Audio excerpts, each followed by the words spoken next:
السلام علیکم. چمن میں پھول کھلتے ہیں گلشن بہار بن کر، چمن میں پھول کھلتے ہیں گلشن بہار بن کر، 26 جنوری آپ سب کو مبارک ہو پھولوں کا ہار بن کر. نحمدہ و نصلی علی رسولہ الکریم، اما بعد. خوشیوں پر موج کی روانی رہے گی، خوشیوں پر موج کی روانی رہے گی، زندگی میں کوئی نہ کوئی کہانی رہے گی. ہم بھی بزم میں 4 چاند لگا دیں گے، ہم بھی بزم میں 4 چاند لگا دیں گے، اگر آپ کی تالیوں کی مہربانی رہے گی. معزز مہمانان ذی وقار اور سامنے بیٹھی ہوئی میری پیاری ماؤں بہنوں اور عزیز طالبات، آج کے دن آپ ہندوستان کے جس کونے میں چلی جائیں یا چلے جائیں، خواہ وہ شہر ہو یا دیہات، گاؤں ہو یا قصبہ، آپ کو ہر جگہ 26 جنوری یعنی یوم جمہوریہ کے نغمے سنائی دیں گے.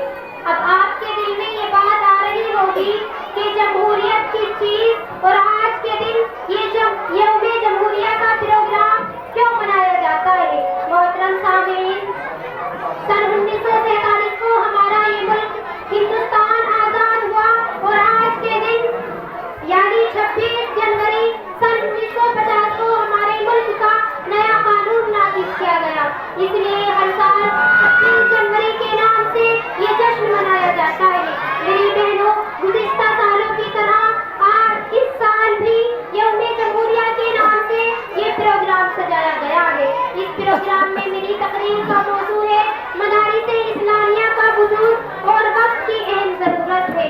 اللہ رب العزت ہم سب کے یہاں جمع ہونے کو بے حد قبول فرمائے. معزز سامعین کرام، یہ مدرسہ جس کا یہ عالیشان پروگرام اپنی پوری آبروت کے ساتھ منعقد کیا جا رہا ہے، یہ محض اللہ کے فضل کا نتیجہ ہے. اللہ رب العزت اس مدرسے کو اور اس سے نکلنے والی تمام گزرات کو اپنی پوری امت کی اصلاح کا ذریعہ بنائے. معزز سامعین کرام، یہ مدارس اسلامیہ جو اس وقت جگہ جگہ اور چپے چپے پر نظر آ رہے ہیں، ان کی حاجت اور ضروریات زمانے قدیم سے چلی آ رہی ہے، لیکن حالات دن بہ دن بگڑتے چلے جا رہے ہیں. پوری امت میں کافرانہ و مشرکانہ افعال کا سیلاب سا آ گیا ہے.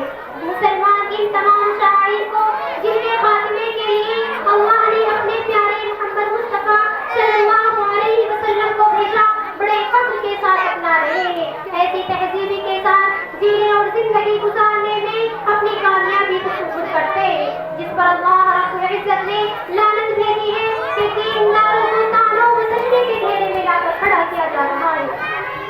داڑھی والوں کو دہشت گرد گردانا جا رہا ہے. نماز پڑھنے والوں، روزہ رکھنے والوں، حج کرنے والوں کو عجیب نگاہوں سے دیکھا جا رہا ہے. خدا کی پناہ، قرآن و حدیث اور دینی کتب سے نفرت اور غفلت کی جا رہی ہے. اس کا خلاصہ یہ ہے کہ پوری امت میں ایسا بگاڑ آ گیا کہ ان کی کوئی فکر متعین نہیں، کہ ہر دن نئے فتنے، ہر دن نیا طوطا اپنے زور و شور کے ساتھ آتا ہے اور امت کا دوچار کر جاتا ہے. میری پیاری ماں اور بہنوں، افسوس اس پر ہوتا ہے کہ مسلمان نام رکھتے ہیں، مسلمان گھروں میں پیدا ہوتے ہیں، اپنے آپ کو سچا اور پکا مسلمان گردانتے ہیں، لیکن جب کسی فتنے کا ٹھوکر آتا ہے تو وہ پورا کرکٹ کی طرح لے جاتا ہے. معزز سامعین کرام، آج جسم سے زیادہ روح کو غذا کی ضرورت ہے. توحید و سنت کا اتباع ہو، قرآن کریم کی تلاوت ہو، ذکر اللہ کا اہتمام ہو، روزے جزا کا استحضار ہو، گناہوں سے استغفار ہو، جس سے روح کو تقویت ملتی ہے. ساری روح کی طاقت کے سامنے ساری مادہ طاقتیں ہی تھے. صحابہ کے اندر یہی روحانی طاقت تھی جس سے قیصر و کسریٰ کی عظیم طاقتیں لڑ کر بر اندام ہو گئیں. معزز سامعین کرام، جب 1857 میں انگریزوں کا خونی پنجہ ہندوستان کے قلب و جگر میں اتر چکا تھا تو اس وقت کے درمیان اصحاب فکر و علماء کرام نے اسلامی ثقافت اور دعوت و تبلیغ کے لیے سب سے مؤثر ہتھیار مدارس اسلامیہ کو اپنایا. دارالعلوم دیوبند، مظاہر علوم سہارنپور جیسے تعلیم ساز اداروں کا قیام عمل میں آیا. الحمدللہ آج ہی کی ضیاء پاش کرنوں سے پورا عالم ہو رہا ہے. عزیز طالبات، انہی مدارس کے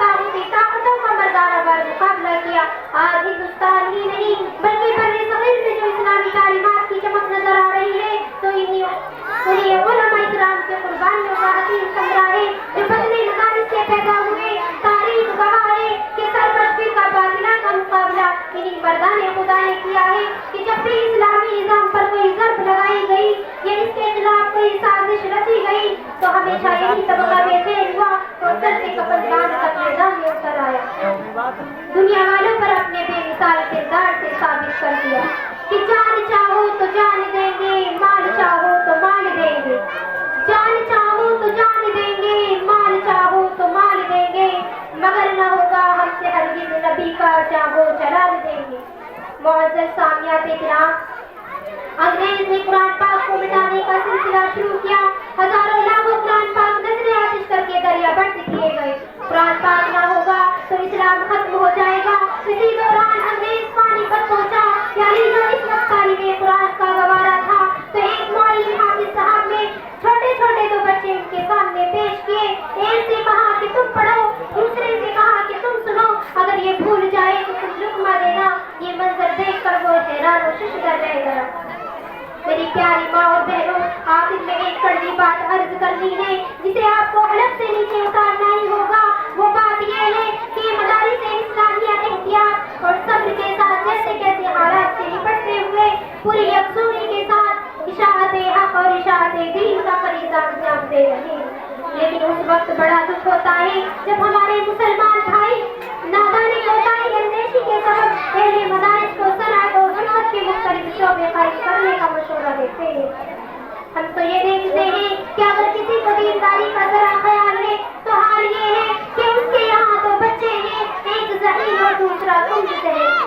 تو ذہینی کو نرسری اسکول میں بھیجیں گے اور کمز ذہن کو ان مدارس کے حوالے کر دیں گے.